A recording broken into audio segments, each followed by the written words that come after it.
Let Google Maps tell you when you need to leave in order to get to the airport on time. That's today's topic in this special end of year Tech Tip Tuesday.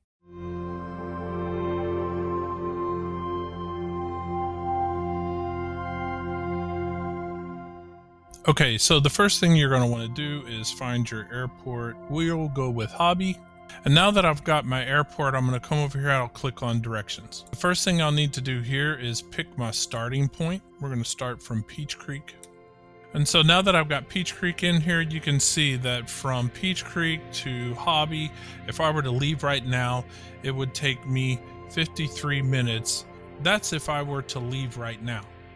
Let's say I need to be there tomorrow morning in the middle of rush hour or around my rush hour, let's say 10 o'clock. So I have a 12 o'clock flight, but I need to get there 2 hours early.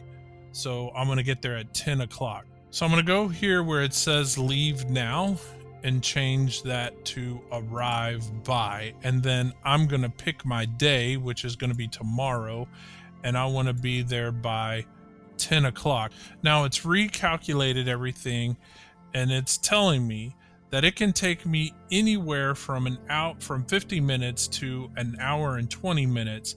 And it just depends on traffic for that time. It is suggesting for me to leave tomorrow at 8:40 in order to be at the airport by 10 o'clock. Now, usually when you use this, you can show up early. In this case, that wouldn't be a bad thing, get you through security and all of that stuff. But the times that I've used it, very seldomly do I get there later than the time I want to arrive.